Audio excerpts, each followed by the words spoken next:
My favorite Ninja Turtle is Leonardo. Leonardo. Because he's a nerd. One time for Leonardo, the nerd. One time for the nerds, bro. I could relate to Michelangelo because he eats a lot of pizza. Rafael is a grumpy ass, which I can That be in motherfucker during was a traffic. grumpy. I'm Rafael during traffic. Everybody's Raphael during traffic. Yeah, and then Donatello. I don't know. I don't know what to do with Donatello. I don't remember. I guess I gotta rewatch the show. Donatello He's like the sentimental one. No, he was like the not the sentiment. philosopher. Yeah, I think he was like the Like a philosopher. philosopher? Yeah. Oh no, I think he was the leader. Who was the leader? No, the leader was Leonardo. Leonardo. Yeah, the guy with the samurai, The swords, samurai. the swords. 7, 6, 5, 4, 3, 2, 1. Fresh presents Que Hola, where we talk to various movers and hustlers who are popping off and succeeding in the 305 and at the same time influencing the culture. I'm your boy D Fig. Holla at your boy when you see me in the street. Ew! It's your boy D Fig. I hope everybody out there, ya tú sabes, celebrando, triunfando, en alegría. I hope everybody out there, doing the best, bro.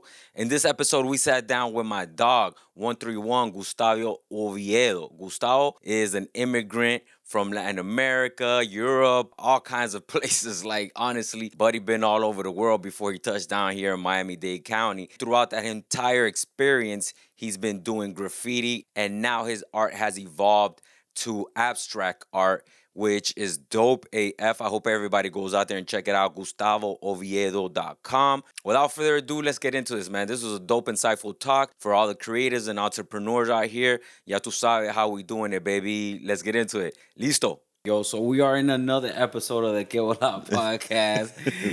Thank you so much for everybody tuning in, everybody listening, everybody who subscribed, share it with your friends, like I said, and if you hate it, just share it with your enemies, bitch, just share it, all right? So we are in the episode, my dog, Gustavo Oviedo, 131 in the building. What's up, man? How you doing? I'm feeling good, man. I'm very lit, literally, with all these lights in front of me. And You're very well lit. Yeah, I'm very well lit, and just enjoying here, talking to you, man, and that's it. That's what's up, man. So Gustavo, you're known more as 131, right, Yeah. in the community. How I know that you were born in Spain, but your family is Argentinian. It was close. But Okay. I was born in France. Oh, you were born in France. Yeah, in Paris, France. But my parents are Argentinian. They immigrated to Paris because of a company that my dad got hired by. Okay. And they send them to France to get trained, and I happened to be born then. And then after 2 years, they send them to South America. So I really grew up in Colombia, Venezuela, Mexico. And then at one point, we went back to France, and then I came to the United States, Miami, Florida, when I was 15 years old. So your upbringing, basically, prior to you coming to South Florida, you were like 15 when you touched down here, and this Yes. was your home base.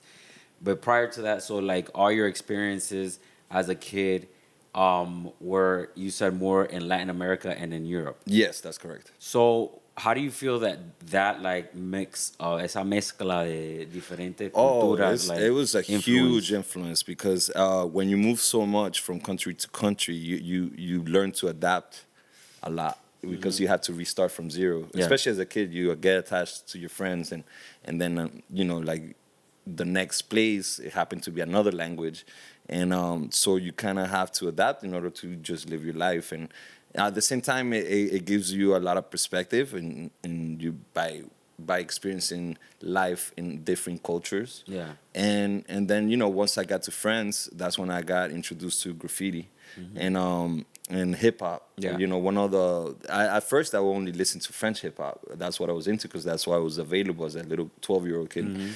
And then one day I got invited, by some friends to go to an American hip hop concert that happened to be the Roots. Oh, and, shit. And back when they used to play like live, ensemble. Yeah. And then they would have like breaks in between sets where like each one would do a solo set. Yeah. And they, so Questlove would do the drums. Yeah. Razel would do the beatbox, and then, like, etc. And yeah, so that kind of like introducing American hip hop, but like what got introduced what I got introduced to graffiti was through the kids that I would skate with in the street, and then I just started doing it. I was horrible at it, for a long time, and the kids, when I moved to Miami, let me know how horrible my style was, because it was very behind the level of United States. Like European letter styles were very behind at that point in the 90s, mid 90s, compared to United States, even though like the kids over here in the United States didn't have so much experience as I did painting on the streets, and like actually like doing stuff in the streets and going to pennants and stuff that I had been doing in France. Other aspects of the culture. Yeah, well, the actual big here. hands-on painting walls. Because in France, there's a lot more independence as a younger person. There was a big difference between being a 15-year-old in France and a 15-year-old in the United States. What do you mean? What I mean is that a 15-year-old in the United States, you need a car. Oh, okay. You have a lot of less independence. You can't buy alcohol. You can't go to bars. You can't do this.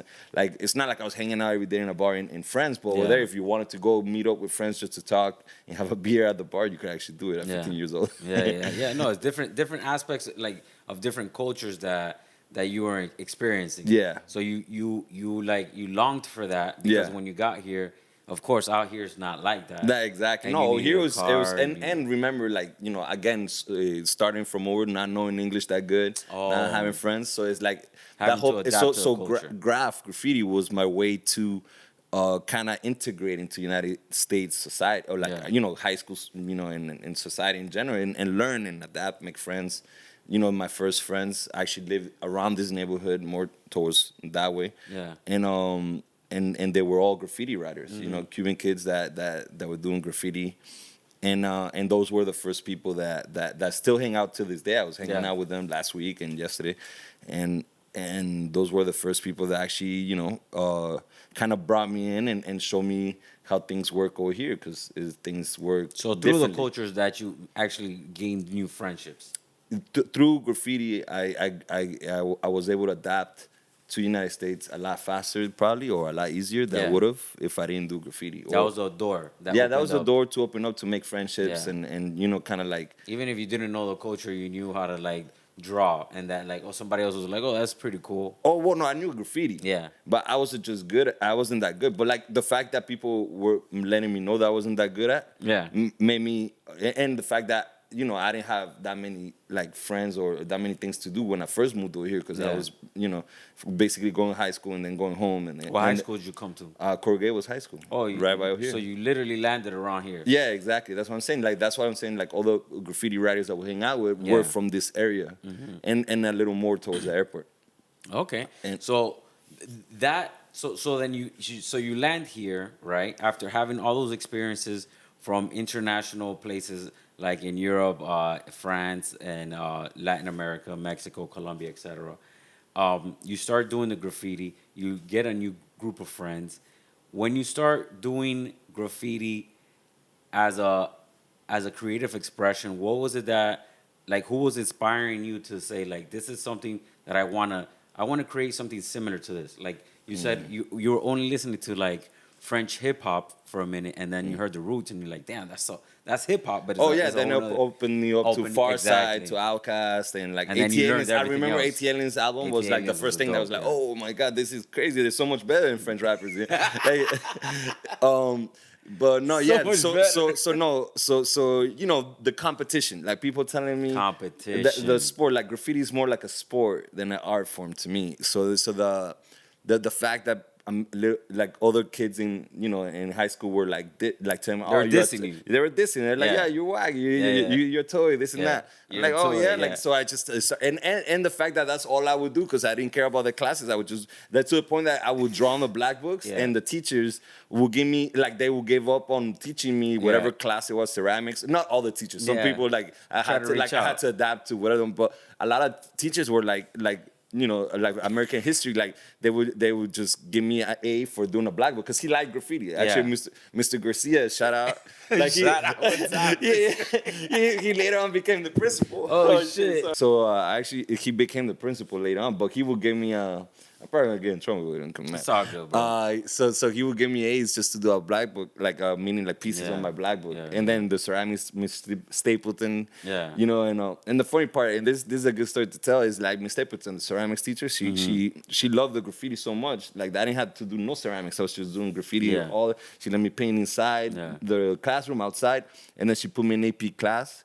And then, you know, and that was cool because then they would give you a scholarship if you get good grades there, and they transferred me there. And then that teacher didn't like graffiti. She didn't see it as an art form.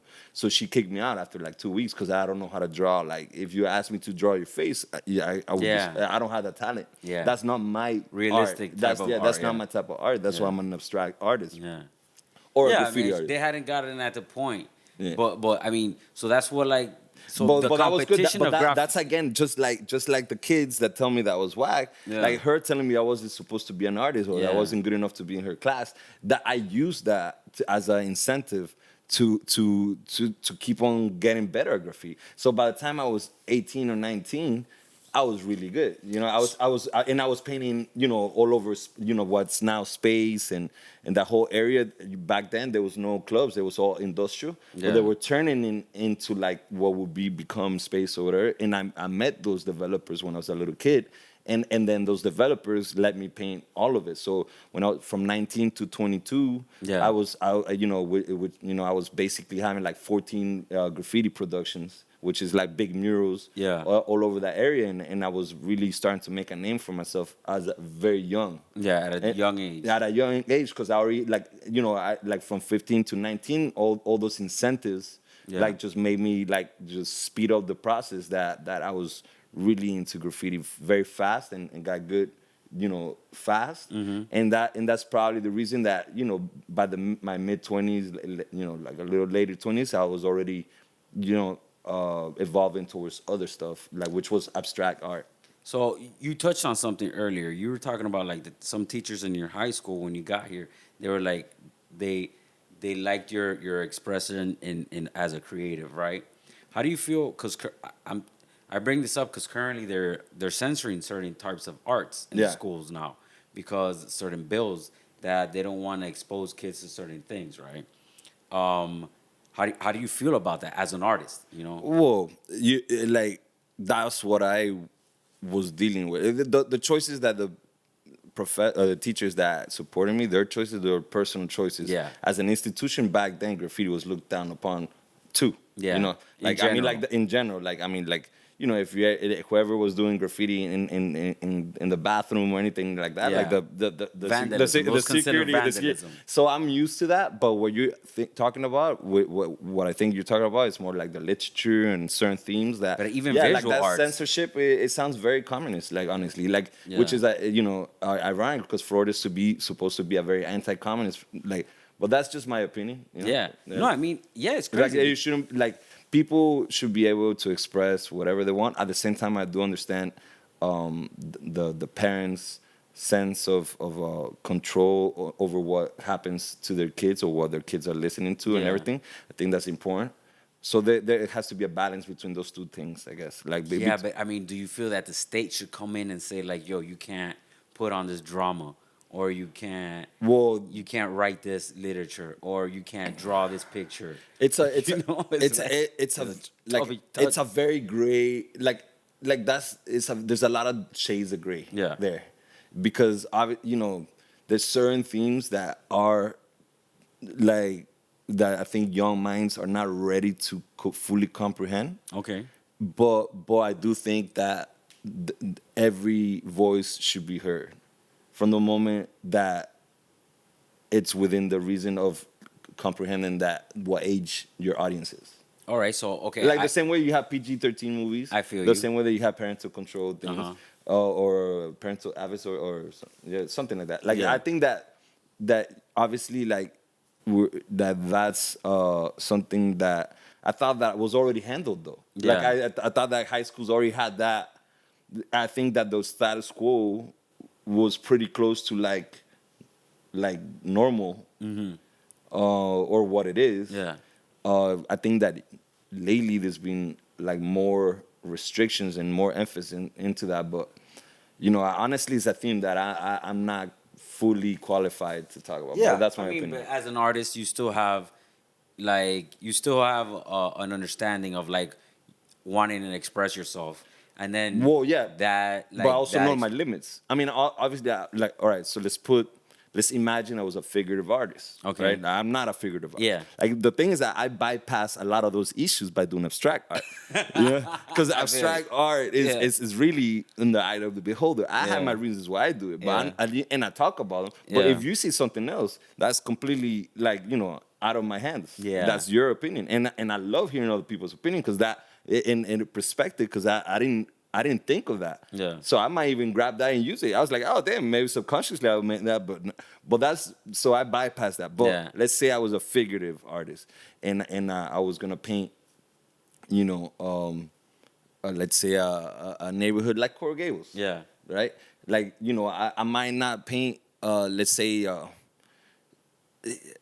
things that would bother people.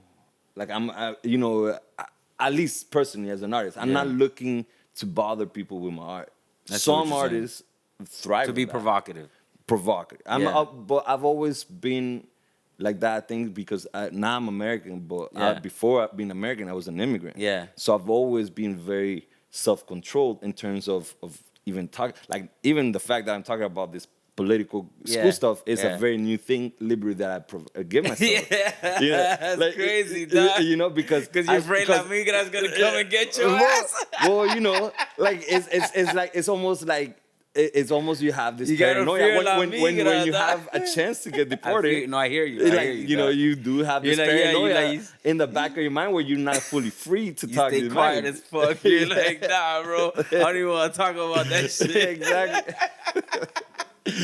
But like, I just feel like, to each their own, Yeah. The problem with the high school situation is that it's not to each their own, because there's so Yeah. many people involved, and like It so many is. parents. It's So like it's- so many- So there's so many different opinions of what they want the curriculum to talk about, what can be, and all that. And so I mean, with the history part, that's a whole nother story. Like, Oh, I yeah. understand, like, history is history. You should talk about history. Yeah. I mean, so it doesn't repeat I mean, itself. if you really want to get into like the history, I remember some of the things that we talked about in my classes, but Yeah. like most of the South Florida history that I now know was I self-taught myself by, because I have this thing that where I take out of my boat and I go Yeah. exploring all over from here to Key West. I've been doing it for like 12 years. I've been going to different sections, whether it's South of Key Biscayne or Key Largo, Isla Morada, Marathon, down the line, Lower Keys, all the way to Key West. I've done so many trips and explored so many areas looking for wrecks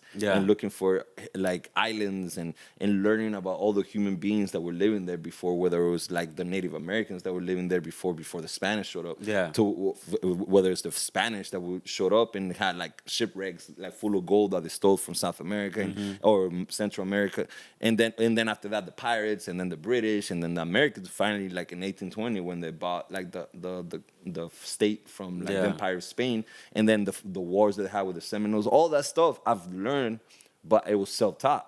Like, I never learned that in high school. Yeah, they never mentioned the Seminole Wars. Yeah. in any Coral Gables American history that I ever had. Very whitewashed history. Even though is the winner's perspective what I call. Always, I mean. So it's like, but that doesn't mean that you can't find out or that history doesn't exist. Because if you go to the history museum in downtown, exactly. There's It's all not of it. hidden, Yeah. but it's not taught. That's Yeah. different. Like, It's not promoted. It's not It's promoted. not the priority. It's not the priority. I mean, but it should be. It should be like Well, one transparent. of them- Transparency Yeah. should be promoted. Yeah. Transparency of history. Like, this is what happened. This is what transpired, and we have to inform you of what happened. So hopefully, the bad stuff that happened in the past, we don't do it again, because we already saw what's gonna be the outcome of AB plus C. You know. Not only that, but also to understand the present, right? Exactly. For when people that live on Flagler Street Understand how it works, do they know who Flagler is? Who was Henry Like, Flagler? and what did he do? Like, was he a good guy, a bad guy? Yeah, that's debatable. Who's Marjorie Stoneman Douglas? Exactly, all that stuff. And it's only, I guess, my passion for history really came from exploration and Yeah. specifically underwater exploration. Yeah. Like I would go look for shipwrecks and to take pictures and to see it. It was just fun. I thought of myself as like some sort of Cousteau. Jacques Cousteau, Indiana Jones underwater ninja pirate. You know, Yeah. that's that. You know, and I still am, and I still do that. You know, I've done so much that I kind of run out of places Yeah. to go because I already seen them, most of them. Yeah. And so you know, like I might, you know, whenever I get a bigger boat, I'll start. I keep on doing the thing. You But going in further. Bahamas, I'll go the other side. Exuma. Yeah, hey. Exuma's gorgeous, man. Yeah, see, I haven't gone there. You know? Oh, my I always God. see the pigs that on the beach hanging out with people, and Bro. I'm like, damn, that looks nice. Exuma, I've been there, and let me tell you, bro, that place is paradise. Like when people say, "Damn, this is where I want to," like I feel like this is where I'm in heaven type of situation.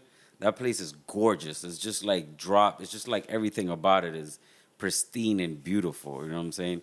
So you use those experiences from traveling and learning the history of South Florida to incorporate it into your art, right? Because you're an abstract artist, and you started off in the graffiti, right? Doing the Yeah. letters, like you were saying, Yeah. improving your letters. But then at a certain point in your evolution as a graffiti artist, you switched up and you started doing abstract shapes and more. So yeah, the way I've evolved with the Yeah. way that I think of what my work. You know, like the concept, why I'm doing it, and so you know, like as you said, I started with graffiti, and at one point I got tired of just writing letters, so I started deconstructing the letters and reforming my own language, visual language, if you will, and then I started looking for the abstract narratives that I call, like, so meaning like, you know, the shapes they have certain, in order for me not to get bored while I'm coming up with them, I create, you know, certain interactions with them, and a lot of it was influenced from you know, video games or science, or thinking of, you know, what would the graffiti DNA look like if I had a microscope and look at graffiti DNA. Like that was the initial concepts that I had. And then once I discovered the ocean and I started getting into the coral reefs and seeing all the different types of fish and species cohabitating and having all these different symbioses, like just all of that, it gave me more of it was more of a muse, because then I started thinking of different concepts of, like, you know, uniqueness or symbiosis, or and then I started using that to do my work. So my work is not literal corals. I'm not trying to draw corals, but I'm trying to draw things that you might not be able to see. Which is, like, for example, let's say the interaction between different organisms, like on the coral. Oh yeah, or like, let's say there's a shipwreck. In the shipwreck, like there's a lobster, and then there's an anemone, and then there's a angelfish, Yeah. and that they're all living in the same place. I'm not gonna draw the shipwreck with that, but it's more I'm gonna think of the symbiosis that's going on between all those different organisms living like that right there. That concept of different organisms living with each other in one space. That's kind of like, I take that idea and then I go ahead in abstract painting and draw different shapes or different bioforms. Like I call a lot of my shapes bioforms, and different bioforms are interacting with each other, and they and how they interact with each other and how they're placed in the colors that I use. You know, that interaction emulates what happens in nature. Yeah. So that a lot of what I'm doing is inspired of nature like that. Another example is, like, for example, a coral is made up of many polyps, or like it's a colony of polyps. So in exact like they're like one polyp from the other, they're the same, they look the same, but they're individuals, right? So I use that concept of individuals, in a colony of individuals working with each other to make a whole. I use that with my art. I'll make a whole in a bunch of individual shapes, and you put them all together as a whole is one of my pieces. So how do you? Okay, so as an abstract artist, you've grabbed different parts of, like, nature, and you use it as inspiration to create various things through your murals and through your paintings. How do you actually tell stories through your paintings? Well, I think that and that's the key of what I've been, I think, figuring out this past 3 years is that consistency is key. Is I, during the lockdown, I had a lot of time by myself there and to think, and I was thinking, like, I have to commit. Yeah. So to a certain, because I think that for many years I was all over the place with my art. I was doing photography, I was doing video, I was doing painting walls, I was doing the other. So during the lockdown, it was more, all right, let me commit on paint on canvas. And now, what do I want to communicate with people? And to me, it was creating this different, this series of abstract paintings that were relating to each other, so they're all part of a same family. And then the more I paint them, and the more I get better at painting them, I push it further. The evolution of my bioforms, it replicates nature itself. How, like, Darwinism, and how, like, things adapt to the situations. And so I think that people that follow my work, they see the evolution from one piece to the other, and to the next, and to the next. But there's a familiarity to all of them because they're all part of the same DNA.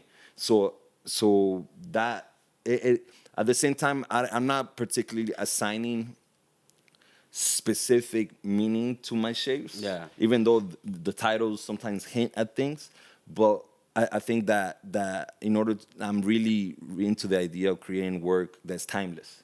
I don't know if I'm achieving it. I believe I am sometimes, not all the time, but sometimes I create a piece that could be interpreted in different ways in the future, so it will hold the test of time. Meaning that a painting that I'm doing right now, in 40 years, whoever looks at it, since it's still open to the perspective of the viewer, maybe it will still hold its own, even though it was painted like 40 years prior.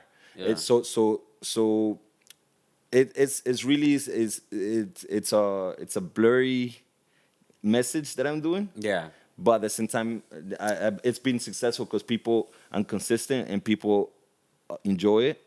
And for me to attach it to my underwater explorations, even though the connection is not obvious, it helps a lot in terms of communicating. Because what I'm really doing is I'm just channeling the language of nature, right? Like, I think we all have it embedded in our brains. I just tap on into it, like, through abstract shapes.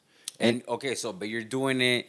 So the story you're telling, you're basically plotting it out over the next like 50 years or something through. Well, what I meant is more, I'm trying to not, when I'm creating work or creating a piece, I'm trying not to be stuck in the moment. Like, I'm trying not to make something that's only gonna be relevant right now. So I'm trying to do something that, and what I found is that complex simplicity is the easiest way to do that. Meaning that you hold back. Like, I hold back a lot when I create a piece. I think a lot before I create the piece, and I plan it out.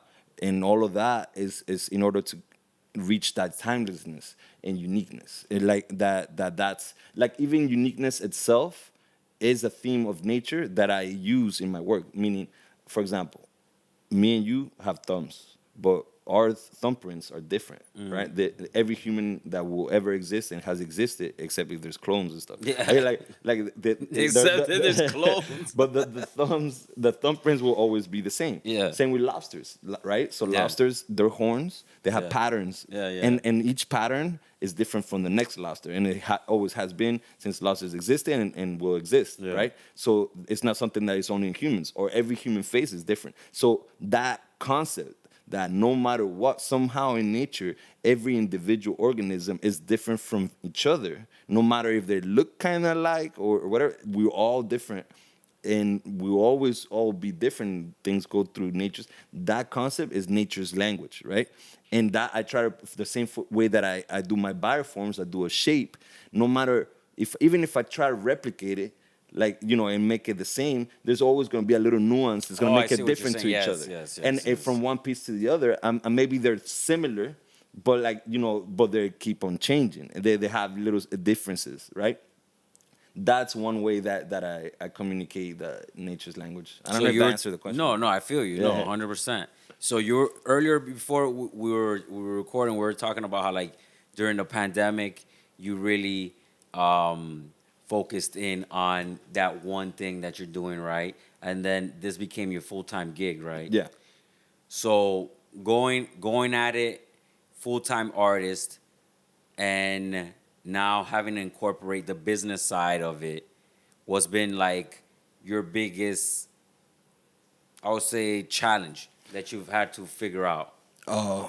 Like not only as an artist, but now as a businessman, because you Well, have to have both hats on now. yeah, it's a tricky thing because part of you it knows that you have to concentrate on the work and the work itself, right? Like the non-business part. That's Yeah. the most important part. Because if the work itself is not honest, is not on point, it's It's not not good. interesting, Yeah. then no matter how much of a businessman you are, nothing's gonna happen. Now, and then the business part, you also gotta be very strategic and clever because there's so many people that want to do what we do. Yeah. So but at the same time, you don't want to just live all the time like that because I have to catch myself sometimes and not be calculating. Oh, can I get this opportunity? And I'm getting better at just kind of like letting things come to me.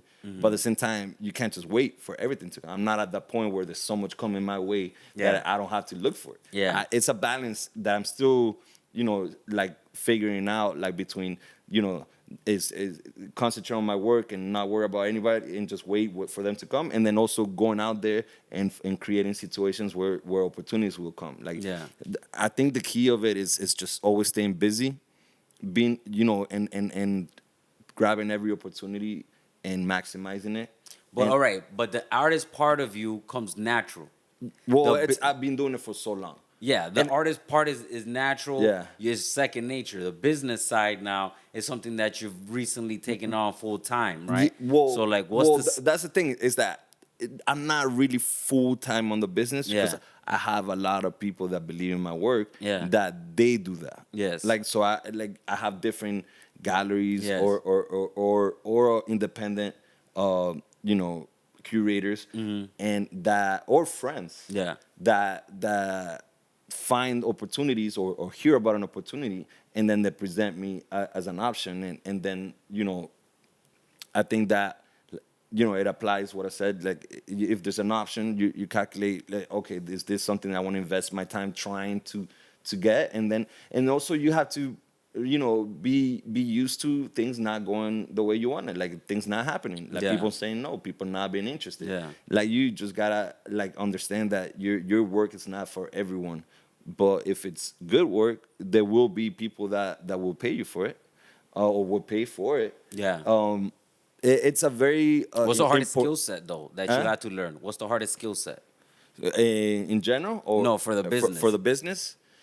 Oh man, the what I'm not good at is writing and explaining and explaining my concepts. And like, I could explain talking, Yeah. but writing is a whole different story. So like, that's something that I've gotten better at. Yeah. And I think, but for me personally, is the hardest. Business copy. Yeah, and then just I haven't figured out a way for things just to come so much that I'm too busy. Yeah. Yeah, I hear you. like, there is times where it's like that, Yeah. that I am too busy. Let's Yeah. say during art week or something. But You but want it most to of be the time, consistently like that. I'm like, there's things here and there, and then things happen, and then there's a gap, and then that gap is looking for things to happen and looking for opportunities and pitching ideas. Yeah. I'm always, I think that's the key is that thinking out of the box. Yeah. And proposing ideas to people that might be able to like commission something, but being aware that they didn't think of this idea, so they might not be interested, and that's fine. Yeah. Like, it's just, hey, I gave you this idea, you want to take it? Okay, you don't? That's fine. I'll pitch some other idea to somebody else. And just, it's a constant pitching ideas that you come up with, and then eventually things land. So your biggest, I would say probably your biggest source of financial gain right now are your murals, right? Well, my paintings. Your paintings. Yeah, like, that's the thing. For example, it's very ironic because Yeah. in the beginning, I really started being full-time artist in October 2019 Okay. when I got laid off my Yeah. job because they were moving to Texas. I was like, oh, no, thank you, I'm not moving to Texas. Yeah. And they gave me a severance package. And then with that money, I was like, I had some time to do my To set it art up. before I get another job. Ended up being that I didn't have to get another job, but like the first thing I started doing a lot was murals. Yeah. And then eventually I had my show with the museum, like I mentioned before, and then sold a lot of canvases, and I saw the result of that. So I was I started thinking, okay, this is working out more than murals. Let me concentrate on painting murals. Let me concentrate on painting canvases, because I found something that actually could be sustainable, The possible. murals is harder work though. Yes, that too. But I've been doing that for so long Yeah. too. That is really at this point in my life, I'm not as willing to go paint for the sake of painting Yeah. a mural as I was. I do get like that when I travel, Yeah. because I feel like it's a way to connect with the cultures and the people where I'm traveling at. Yeah. But in my regular life over here in Miami, I'm not dying to go paint on the sun for 8 hours for 2 weeks just for fun Yeah. and not get paid for it. Yeah. Like, if it not that now, if people approach me that they have an idea, they have a concept, and they have a budget, Yeah. then yeah, of course, let's make it happen, and I'll go all out. Yeah. But So- but for that, I rather if at this moment, I'd rather be concentrating in my studio creating paintings, because that's already very time consuming, and I don't invest even as much as I invest time in it. I feel like I'm not investing enough time, because yeah. I have to be creating, pumping out work all the time in order to be ready for whatever situation might come. So you used murals as your calling card to then be able to boost the canvas paintings.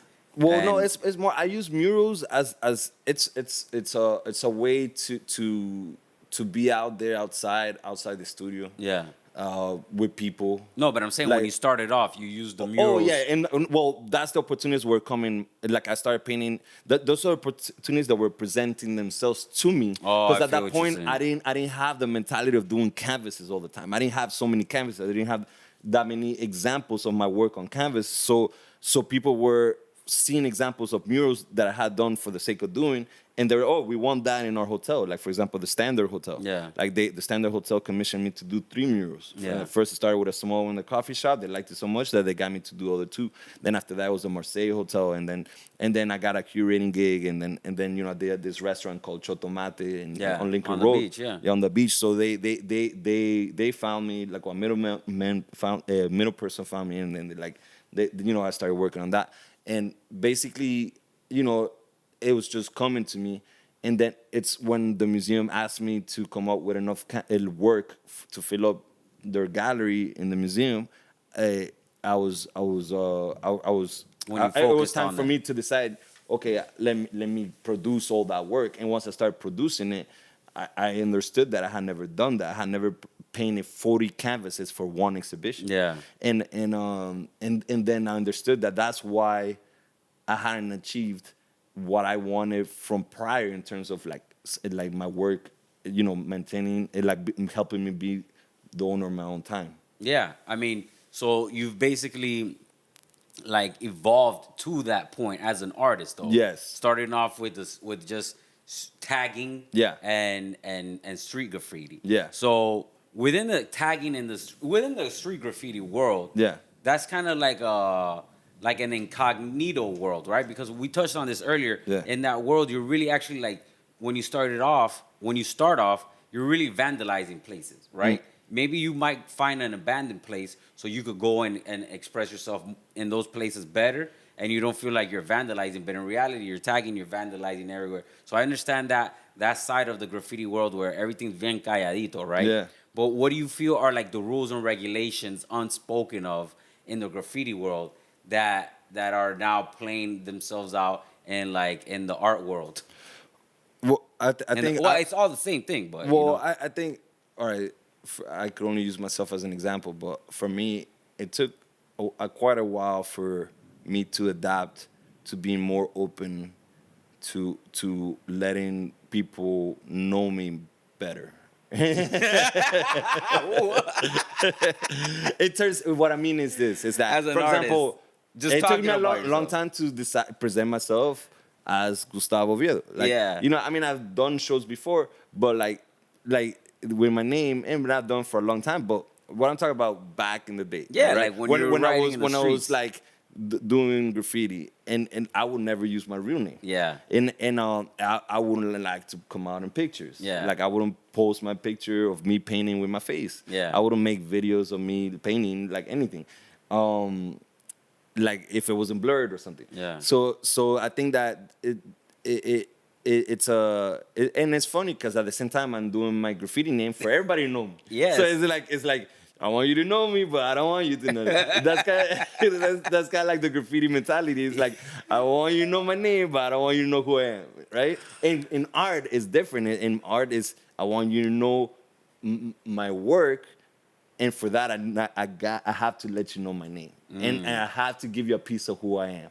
Okay. Right? Like, and that's what I mean, that I didn't want that it had to be a transition between, like, I had to share more of myself to the public, like in terms of like who I am, like doing interviews and come out and like on different video Social media or yeah. social media and stuff like that. Is you gotta be more like, because it helps people understand your work. Like letting people know who you are as a person makes people understand, connect with your work and understand your work better. And I think that's been. I'm at a good point with that. I'm comfortable with what my work says, what it is, who I am, to the point that I'm okay with people knowing all of that. Yeah.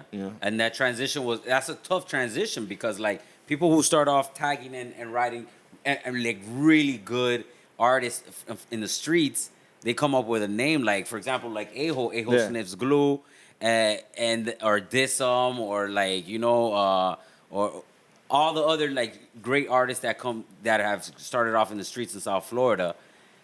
They don't want to share their name. They don't want to share their personality at the beginning. It's part of that street culture and it's part of that graffiti. But then as you evolve as an artist and you want to be, and your work starts changing, it's no longer just tagging up. Yeah. Then you're like, oh man, I really do have to be expressive outside of just this medium. I have to express myself and let people know this is the work that I'm producing and this is the reasons why I'm doing it. That being said, you're working a lot on these types of like projects that incorporate nature and things along that nature, things along that line. How have you incorporated? Because I know you have a big passion for like climate change now. Yeah. So how did the climate change come into play? Yeah. With your expressive. So it really came from the outings on the boat. It came organically. It came from trying to find reasons to take out the boat. Okay. So what I mean is for example, like I would take out the boat here and there at first just to like go snorkeling. Yeah. And then I would run into like these happy birthday balloons that were floating in the bay. Yeah. And I started taking pictures of them, right? And then this is a perfect example. So I started taking pictures of them because I kept on running to create a pattern, like because I was looking for patterns in my art. So I thought that would be a cool series of photography of the balloons, like on the water, and then I would pick up the balloons or whatever. But so I started doing that because it gave me a reason to take out the boat in a way, right? And then I had this art piece where I framed in one frame several pictures of the balloons, and then I exhibited at the time it was called the Art South Florida Center on Lincoln Road. Now it's called Ulite. And I showed that piece, and some lady came up to me and she's like, "Oh, that's great that you're letting people know about the turtles issue, Yeah. And I'm like, "What are you talking about? Those are balloons. They're not turtles." I was like, "Oh, you don't know? The turtles think that those are jellyfish, so they eat them and asphyxiate themselves and they die." And I wasn't aware of that. Yeah. So that's a perfect example that I don't know if I could claim to be an environmentalist. To me, like that's a very high standard. Someone that's actively doing things actively living a life that is completely more geared towards being environmentally friendly. Yeah. So that's the way I see it myself. More You don't want to call yourself that. I'm an accidental environmentalist, Yeah. meaning that all the artwork that I was doing, I wasn't thinking of creating work to create a message that would be environmentalist. I was more creating work that will keep me going out on the boat.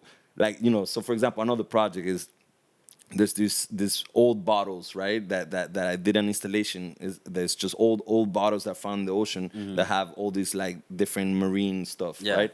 And the I started picking them up because I had to find where these antique 1960s or 70s bottles were at. Like I Yeah. had to look for them. And one way that I found is by like going to like old wrecks or old places, right? Yeah. But not old from like way old, more like 1960s, 70s, Yeah. 1970s old. Like And- Stillsville and yeah, stuff so like I will that. collect those, and they will keep me going. Oh, I gotta go get like Another go find more bottles for this collection, and so it was or these buoys. It's not like I was trying to be making an art piece to tell people don't throw bottles. I mean that also happens, and I'm happy to was a convey that message. byproduct. But it's a byproduct of the project. Yeah, it the was a project was the byproduct, yeah. priority. Doing it for fun and because I wanted to do it and I had the idea to do Yeah. it. That's the priority. The message that it conveyed to some, the environmentalists, that's a byproduct of it that I'm happy to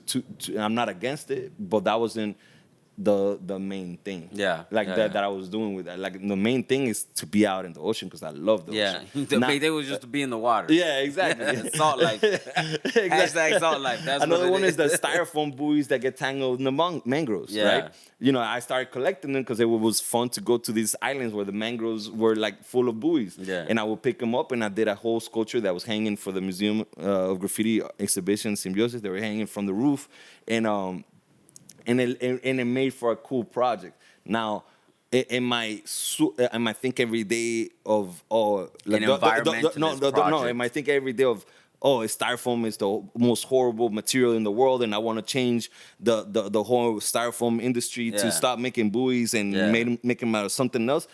I mean, that would be nice, but I know my art is not gonna make any difference Yeah. in that whole situation. But it could start a conversation. Yeah, and that's a nice byproduct. That's a But nice that's not the byproduct. reason I'm doing Yeah. it. I'm not doing the piece to start a conversation about Yeah. that. I'm doing the piece because I literally want to go to those islands, and Yeah. this is good enough of a reason to do I it. feel you, As bro. crazy as it sounds. I mean, yeah, no, it works in both ways. You know, Yeah.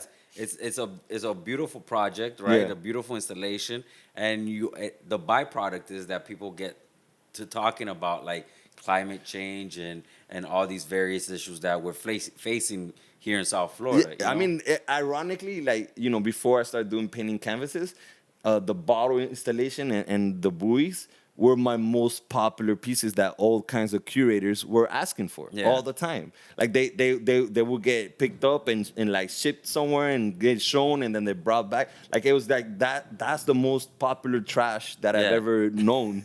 Like everybody wanted that those buoys like the cluster of buoys and Yeah. and the bottles, and it is because there's a collective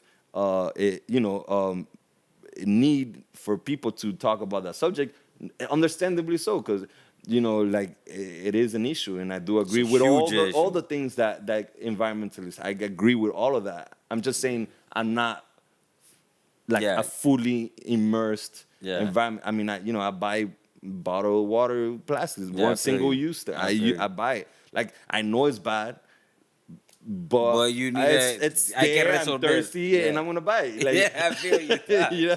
I mean, I wish I had 100%. an electric car. I wish Yeah. they made Jeeps that were like, Yeah. I wish I could walk There around was a Tesla and Jeep, grab water, and I mean, but so you really a key component of your success is basically you focusing in on doing one particular thing. You said you were doing all these things like photography and murals and this, et cetera, et cetera. So you really are focusing in on one thing. But as if you were gonna talk to like a 13-year-old version of yourself, because obviously all the things that you did had an influence on the person that you are now, that then you could then regurgitate that one particular thing that you're working on, right? Yeah. But it took you a long time to learn all those other aspects. Yeah. So like if you were gonna talk to like a younger version of yourself and somebody who's like starting off in the graffiti world or in the muralist world, what would you say that would be like the one key thing or one of the couple of key things that you would say, this is really where you should focus your time and energy on? It's tough. That's a Yeah. tough question because especially 13 is so early. Yeah. That there's so many other issues that are more important about than like as a young person that you should Yeah. be thinking about more than what's gonna happen in you. But you yourself said you were so dedicated to your work that No, you didn't I give a was. shit about schoolwork, and you no, were it's, like, it's true. It's true. I mean, for a long time, me being into graffiti was the most irresponsible thing ever. Yeah. I but almost it got produ- deported for it. Yeah. Like, it's so, it's really, I've turned it around. And that's why it's so tough to tell someone that's so young, because it's so far away from where you're going to end up that you really don't know yourself, even as a grown person, right? Yeah. Like, I'll tell you this much is, I think that what I would say is that it's not gonna be easy, but just create for yourself, concentrate on the work or what it is that you want to say, how you want to say it, and as much have a backup plan that it might not work out, but not giving up. It's a lot about having faith in your own talents and in your own working ethic, and just have fun with it. Be honest about it. Don't try portray something that you're not. Find the things you're good at. Concentrate on those, and if there's somehow a way that you could make those things that you love doing into a living, try to find a way to make it happen without compromising the creative aspect of what makes you love it. That would be, I guess, a very but like you tell that to a 13-year-old, they're gonna be like, huh? Like, but like, okay, so maybe not a 13-year-old, somebody who's like thinking, who wants to launch this career, an 18-year-old who's graduating high school. All right, and they feel they have some kind of like artistic be realistic talent. that you're like one of 7 billion people in this world, and that you might not get everything that you want how you want it, but keep on trying, adapt, be like water. Yeah, be like water. Adapt, Young but Padawan. it's nothing's gonna come easy. I think in the United States, a lot of people, including myself, like are influenced by the movies we watch and or the media or things that we really feel like. Especially when we're at that age of 18 and 20. Like, I think Very as you grow influential. older, you've been so humbled by life that you become more realistic about the possibilities. Like when you're very young, there's so many possibilities too because you're younger. But also you have a lot more like reassurances to yourself that, this, because I want it's gonna happen. Yeah. Like that as you get older, you understand that even if I want it, it might not happen. I might want to try as hard as I can for it to happen, but it might not happen. Like when you're younger, I would say you have this eagerness that you feel like you deserve all these things to happen to you, but they're not guaranteed, and that's what you learn in the process of growing up. Yeah. And so I would say is that, I don't know, they have faith in yourself, but also remembering that things might not be happening the way that you expect them to happen, but they might still bring you to good places.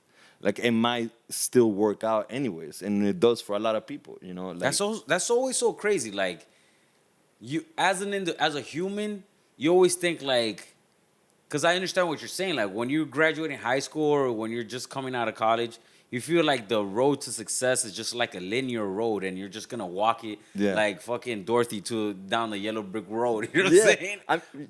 But then like life happens. Like I mean, that's what happened just to me. Look, I have given up. Like I tried, like in my early years, like 20s, 25. I tried to make a living out of art, and freelance and with the video stuff, and I really wanted. But then, it didn't happen. It wasn't meant to me. I had some successes, but never enough to like make money, sustain yourself completely, or to save money to buy like property in the future or anything like that. So at one point, I had to make the decision. Okay, let me concentrate on my corporate job, my corporate life. I'm not gonna give up on art. Yeah. But like I'm at least when and what happened then is that when I had a job and I would create art on the side, like the financial pressure of it like was not there, and that's what kind of gave me the freedom to be all over the place and do all this conceptual work that wasn't even thinking of making like money with it. Yeah. Like I was just doing it because it was fun. Like hence the bottles and the buoys and Yeah. all that stuff. So and it's only when I was pushed into the situation way later on, when I already had thought, okay, well, it was always there, the idea of making a living out of it, Yeah. but it was already like me telling myself, no, that's not gonna happen. Yeah. It's only when I got laid off that I was in a situation where in Push between came to jobs, shove, yeah. and then oh shit, I've been doing it for so long that it's actually gonna happen. And it took like 20 years for me to actually finally make money, a living, Yeah. out of and enough to like sustain live. yourself. And so it's like I'm the perfect story of like, just don't stop, just keep on doing it, knowing that it might never happen, but sometimes some people get lucky. Sometimes it does happen. It does happen, and it might not happen for a long time. Yeah. Like for example, It might happen, but it might take 20 years to happen. Yeah, and not only that, but once it happens, it might not stay. Like Yeah. I'm very conscious of the fact that it might run out. Like it might just Yeah, stop that working. fear is crazy, and right? And then that I use that as an incentive. I don't want it to be over. I want to be the owner of my own time forever, because this is the best way to live. Like Yeah. I choose what to do with my time every day, and I love that. I remember what I had to do for a living, where I couldn't choose when I wanted to go on vacation, where I had to wear pants and whatever. I mean, I wear shorts. That's what I meant. Yeah. But so it's like that. At the same time that there's like a mystery to knowing if I'm still gonna be doing art for a living like 2-3 years from now. Yeah. Like that pushes me to make sure that it doesn't stop. That I do live. So now it's like self-competition. Yeah, like when you started, it's self-incentivizing, because Yeah. when you become your own boss, Yeah. there's nobody telling you what to do. You gotta tell yourself. So every day I tell myself, sit down and send those emails. Yeah. Go do this interview Yeah. with Darwin. Hey. Go do that. Go do the Yeah. other. What can I do? What can I do else that's gonna increase my chances of having another opportunity to keep this thing going? And then once those opportunities show up, make sure that you don't half-ass it. Make sure that you do it as good as possible in order for that to work out, or for that to bring the next thing. That's what's up, bro. Yeah, sir. Oh, that's some really good tidbits right there. Really good knowledge you're dropping out here, man. There you go. I appreciate that, dog. Like that's basically like what we're all about, just sharing this knowledge for creatives nationwide, and especially for Latinos. You're like a Latino creative yourself, first generation, so it's like you're like one of those trailblazers, right? Now your family is gonna have it easier here in this States because your parents threw themselves, Oh, honestly, my parents, they make my life easy to live. Yeah. They were the trailblazers in my perspective. Because they came out of the country with very little, and they made a very good living for themselves, and I was lucky enough to be part of it. Yeah. And they exposed me. My mother was an artist, so I grew up in houses that always had an art studio. Yeah. And then they always took me to museums, and I had this different international upbringing. Yeah. And I'm very fortunate of that. I'm not yes, I am Hispanic, Yeah. but like I'm not necessarily like that. A struggling story that came with no advantages, and Yeah. it's not that at all. Like I Yeah. was very privileged, like the way I grew up, thanks Yeah. to my parents. Yeah. It doesn't make the art thing any easier. No, I mean, it but, doesn't- But it like, because art thing is really hard regardless Yeah. of what. But it was definitely a very good help. Yeah.